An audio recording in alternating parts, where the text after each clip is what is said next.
Hei ka nui te mihi kia koutou ki ora.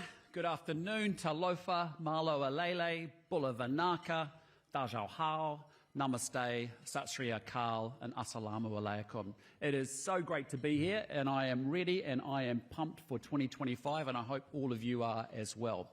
Can I just start by acknowledging Simon Bridges, the CEO of the Auckland Business Chamber, and say, Simon, thank you for your leadership and for what you're doing in this city. Can I acknowledge our sponsors, Kiwi Bank, and particularly Elliott Smith. Our great Mayor of Auckland, Wayne Brown, is in the house, and thank you, Wayne, for what you're doing. And importantly also Sir Peter Gluckman. Can I say thank you, Peter, for your leadership of our science sector review, which we'll talk more about today as well. And in a year where we are going for growth, it is absolutely important to have the team that you know can do the job and deliver for Kiwis. And so it is absolutely wonderful to have Nicola Willis, our Minister of Finance, and our newly minted Minister for Economic Growth, and so many of our other senior National Party ministers and MPs that are here with us today. And thank you for the job that you're doing as well. Well, I'm here today to talk about the economy and almost nothing else. And it's not that public safety isn't important, because it is. And we've made really positive progress so far with more visible policing in our cities and tougher policing on gang activity already making a real impact. And it's not that health or education aren't important either, because they are. And whether it's our record investment in health, ensuring so many Kiwis who waited so long for new cancer drugs are now receiving treatment, or our fresh approach to literacy and numeracy, ensuring that our Kiwi kids master the basics so well. Our government has made big changes to improve the quality of the public services that Kiwis receive and to make sure they get better outcomes over time. But as far as I'm concerned, going for growth is without a doubt the #1 job this year. And right now, it's still too tough for too many Kiwis. High inflation and high interest rates have pummeled families and the wider economy, leading to what is the biggest recession we've had since 1991. And last year, we put in place a platform of growth, thanks to our exceptional Finance Minister, Nicola Willis, and we worked hard to get the cost of living under control, and we've made a lot of progress. And it's thanks to Nicola's efforts that we are already seeing the dividend of careful spending and responsible economic management, even if so many Kiwis are still doing it tough. Wages are growing faster than inflation. Food prices are rising slowly, and cost pressures like the Auckland Regional Fuel Tax have been sucked out of the economy. As a result, interest rates are falling, and the Reserve Bank is forecasting more relief on the way soon. And for anyone with a mortgage, that means real savings, around $200 per fortnight for someone looking to refix a $500,000 mortgage. And just as we campaigned on, the tax relief we delivered last year means that Kiwis are keeping more of what they earn for the first time in 14 years.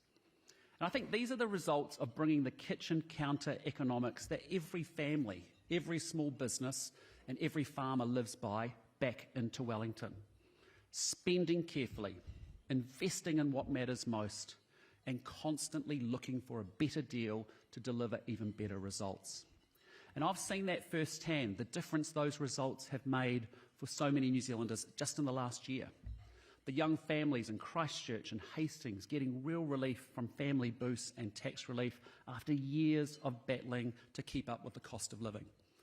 The mum and dad in Avondale and Hamilton battling to hold on just that little bit longer before they need to refix their mortgage and see real relief every fortnight. And all of that adds up to real financial relief for Kiwis who have struggled so much for so long. But there is still a long way to go, because just getting back to normal isn't enough. Kiwis deserve more than just a stable job and stable prices. We all want a future to hope for. And I have to tell you, more than ever before, I believe that New Zealand is the best country on planet Earth, and I'm telling you, I am going to work tirelessly so that we actually achieve that potential that we have as a country. And I want New Zealand to be a country of aspiration, of ambition, and of opportunity. But to meet that moment and to make that vision a reality, we have to go for growth. And it's just not up for negotiation anymore. If we want a better standard of living, we have to go out and we have to make it happen. Now, I tell you, change isn't easy, but it is so worth it to once again allow us to take on the best in the world and to win. But that change is already underway. We've already got a year of substantive structural change under our belts. We're cracking down on the gangs and restoring law and order in our towns and cities with more foot patrols and more visible policing. We're rebuilding excellence in education with a whole new approach to literacy and numeracy. And world-class leading resources are hitting our classrooms this year to make sure that your kids are mastering the basics well. We're delivering modern, reliable infrastructure through major investments in our roads of national significance and water reforms that just work without confiscating local assets and imposing mandatory co-governance. We are also restoring rights and responsibilities because, yes, we'll always support Kiwis when times are tough, but we expect you to play ball too. And that means actively looking for work if you're on welfare. And it means bringing back consequences for KO tenants that abuse their neighbours. We're making major investments in health, in fact to the tune of $17 billion in last year's budget. And that means more funding for emergency departments and the surgeries we all rely upon, and a massive package of new cancer treatments and other medicines designed to support Kiwis when they need it most. And we're getting our kids out of emergency housing. Incredibly, more than 1,700 children have moved out of motels and are into proper homes so far under this government. And there's so much more. Fast track, stopping wasteful spending, RMA reform, stopping the ram raids, new trade deals, backing farmers, banning cell phones in class, family boosts, making foreign investment easier, increasing speed limits and keeping councils focused on the basics. And I'm telling you, we're just getting started. So it's been a massive year of change and reform, and I'm confident that we are now on the road to recovery. But I'm telling you, recovery isn't enough. We have to go for growth. And driving economic growth is absolutely critical for improving our quality of life, strengthening our local businesses, lifting our incomes, and creating opportunity all across New Zealand. Because a growing economy means giving Kiwis more choices and the confidence to find a new job or hire a new staff member or to open a new business or to start a family. And a growing economy means that we can deliver better infrastructure, quality roads so that Kiwis can get where they need to faster. And a growing economy means better, much more responsive public services. A growing economy means more money for hospitals so that we can have more surgeons and doctors, more medicine, faster access to treatment and higher quality care when you need it. A growing economy means more money for our schools with better resources, better classrooms, better technology and more attention and opportunity for your grandchildren and children. And a growing economy means safer and more vibrant towns and cities with growing businesses, more parks and libraries, higher quality homes, and a lot more of them. So above all, it's that overwhelming sense that better days lie ahead, and that if you're prepared to work hard, this country is an outstanding place to make that happen. Making rockets, milking cows, making coffee, baking bread, building homes, or whatever it is that gets you up in the morning. Growth means that there's a place for you. But too often, when it comes to economic growth, we have slipped into a culture of saying no. And it's always easy for someone to find a reason to get in the way and find a problem. But we need to shift our mindset and embrace growth. And if I just take the Port of Tauranga's plans to expand, that is critical infrastructure for industries like forestry and kiwi fruit and dairy. And they just want to get on and do business, making an even bigger economic impact in the Bay of Plenty and across New Zealand. More ships, more exports, more growth, more investment, more jobs. But instead, they've been stuck for years just fighting for permission to grow so that they can get on with it. Or Eden Park. Kiwis spend thousands flying across the Tasman to see massive concerts, go out to bars and restaurants and boost the Australian economy. When back home, Eden Park sits empty because of council event rules. Now, in fairness, the council has actually increased the limit, but I think they should seriously consider abolishing it. There's always a reason to say no. But if we keep saying no, I'm telling you, we'll keep going nowhere. We need larger ports, we need more concerts, we need more jobs, we need more investment, we need more exports and talent. And so the bottom line is, we need a lot less no, and we need a lot more yes. And so economic growth is going to influence every decision that I take this year. And I want to talk you through a few key areas that we're going to progress. And it starts with taking competition a lot more seriously. Because I want a New Zealand where businesses, big and small, thrive and make a profit and pay high wages and hire more people and invest in growth. And Kiwis do well when flourishing businesses are competing really hard.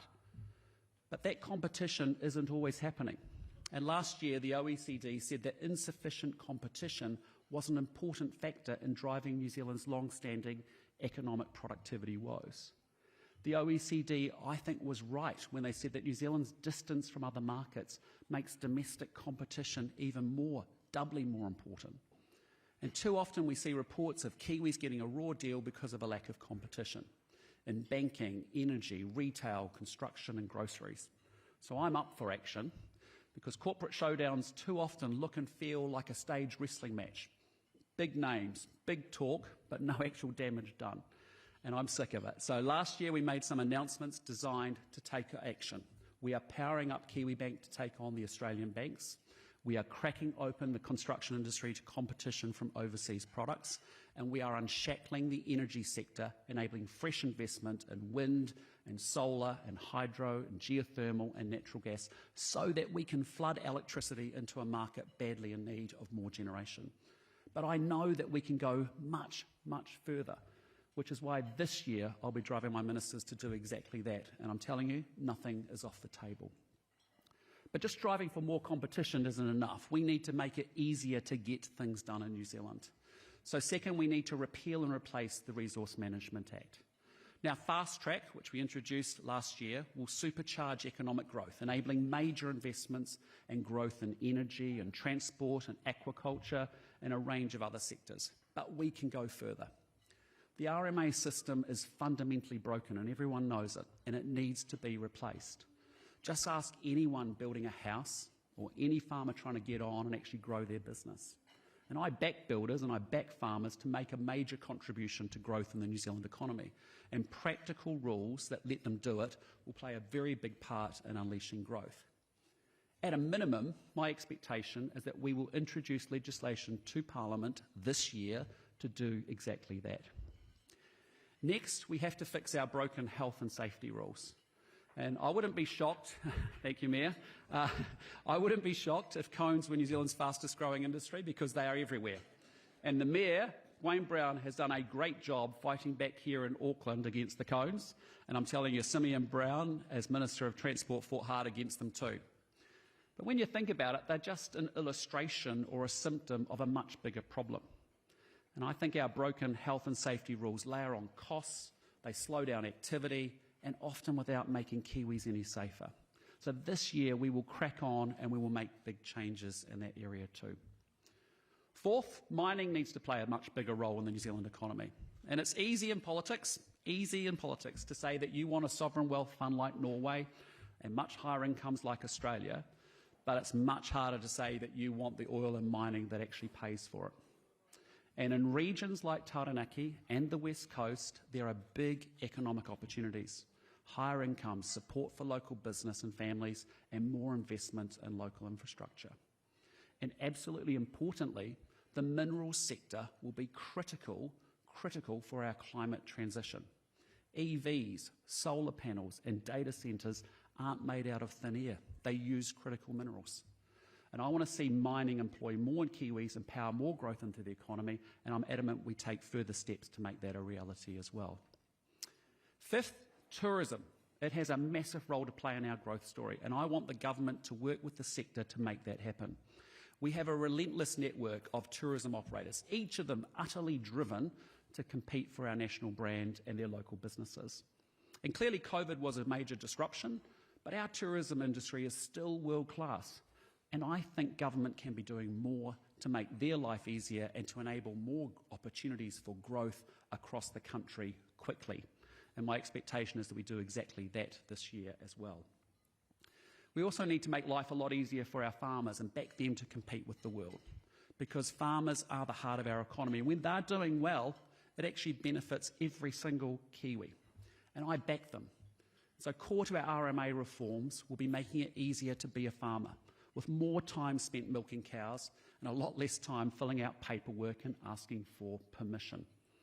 I also want New Zealand scientists working on high-yield crop variants and solutions to agricultural emissions that don't drive farmers off their land and risk the very foundation of the New Zealand economy. Enabling gene technology is about backing farmers. It's about embracing growth, and it's about saying yes instead of no. And our political opponents can continue the scare campaigns of the early 2000s, but we will back the scientific community, we will push on, and we will get that law passed this year as well.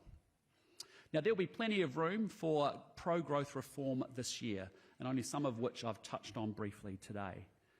But we're also getting on with the job now, and today I have announcements to make in two areas that I think will start to make a real difference in our economy to unlock that growth, to lift Kiwi wages and to boost investment. Because I want a country with more startups, more IPOs, more investment, higher incomes and whole ecosystems of growth and innovation. I want the best ideas and the best investments from offshore making a difference here at home, creating the companies and also the opportunities for Kiwis to thrive. And to make that growth happen, we need to kick on and deliver change. So first, we're taking action to make New Zealand a much more attractive destination for investment. If you're a major international investment, New Zealand is just one of 195 countries that are all competing for your money and for your ideas. And so yes, we want growth, but there are plenty of other countries that want growth too, that are out there in the world, and the competition is fierce. And so the solution is for us to compete even harder for that overseas capital, making New Zealand a much more attractive place to do business and to make big investments. One of the first things we did in government was actually to streamline proposals with the Overseas Investment Office, which has actually drastically improved the processing times and made New Zealand a much more predictable destination for investment. Substantial changes to the Overseas Investment Act will also be critical to encourage even more investment to flow into our economy. But solving the legal barriers isn't enough. And that's why, modelled off the success of Ireland and Singapore, I can announce today that we have agreed to establish Invest New Zealand as the government's one-stop shop for attracting foreign direct investment.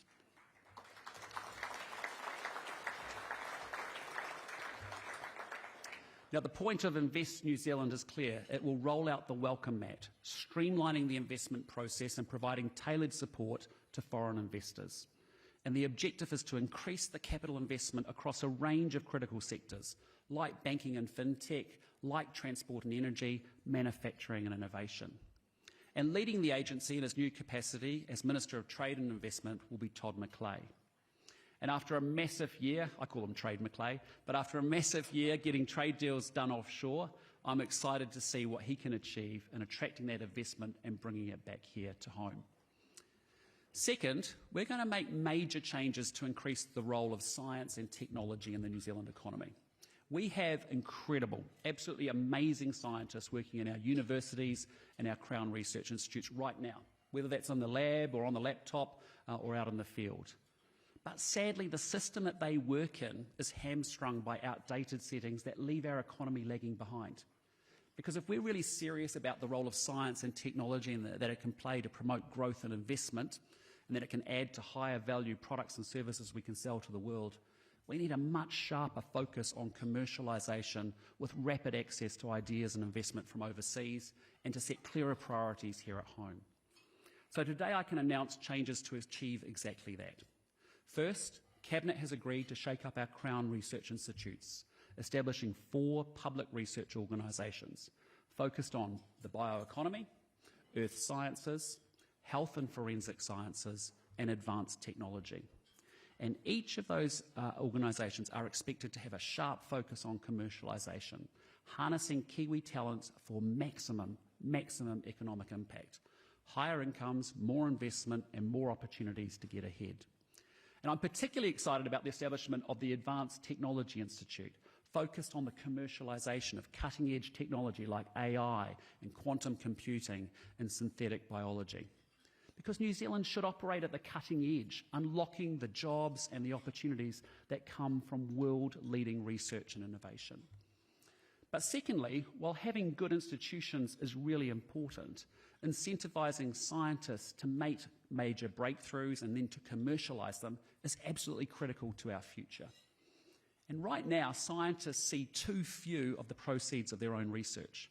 Too often, any resulting intellectual property is swallowed up by the universities and it's effectively shelved without any potential commercialisation, often coming as an afterthought.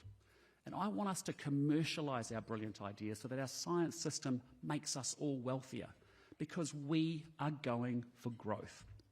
And some universities offshore, they've totally reformed their IP settings so that researchers see a greater commercial share of their own research. And we've agreed to implement a similar approach here, making that a reality across our universities and across our science sector. There are further changes, including the establishment of an advisory council which will set the principal priorities and ensure that funding is targeted for maximum impact. And the prize, if we can get it right, can be totally game-changing for New Zealand. In Denmark, a country like New Zealand of around 5 million people, you've seen recent pharmaceutical breakthroughs have delivered what is a modern economic miracle, creating a tidal wave of growth, employment and opportunity. So I do want to thank Judith Collins for her incredible work in designing these changes, and Judith's work will mean more breakthroughs, more discoveries, more startups, more IPOs and many, many more opportunities for Kiwis to compete on the world stage. And I am utterly confident that incoming Minister Dr. Shane Reti, with responsibility for the science sector and universities, will do an excellent job picking up and building on where Judith left off. Now, like so many New Zealanders, my ancestors came to this country in search of a better life. And they came as bakers and miners, stonemasons and farmers, hotel keepers and fishermen. And they came in search of opportunity and ambition. And above all, they came in search of a place to call home. And like so many New Zealanders, they found that home. And what they discovered was that what all of us know here to be true today. And that is that New Zealand is a country filled with unlimited potential. A country with a promise that if you work hard, wherever you come from and wherever you're going, you can get ahead. And I want our kids to grow up in a country where it is totally normal for them to go and work in a company that puts rockets into space, or a cutting-edge health science or agri-tech company, or that they can actually go create those companies for themselves. And I want our kids to know that New Zealand is where the opportunities are, not Australia or the UK. And not just that, but that our education system taught them the basics brilliantly and set them up not just to go and get those higher paying jobs, but to excel at them. And we're not there yet, but I know that we can be. We can take on the world and we can win. And hope is on the horizon, and the potential, I think, is within our grasp. And achieving our potential means keeping up the fight for prosperity, for opportunity and for ambition. And for the bakers and the miners that came before me, and all of the children and the grandchildren that will come long after we're all gone, I won't be knocked down by that fight. Because all I can offer is my drive, my determination, and my, above all, unshakable belief that New Zealand's best days actually lie ahead of us. So 2025 is going to be another massive year for New Zealand, and I am obsessed with doing everything it takes to unleash the growth, the innovation, and the investment that we need to thrive, because Kiwis deserve nothing less. And so we're going to keep delivering significant substantive change that will have an immediate impact in 2025, and that our kids are going to thank us for in 2035. And it's that vision that keeps me moving forward. So with all of you, I say, bring on 2025. Again, thank you very much for being here today. Appreciate it.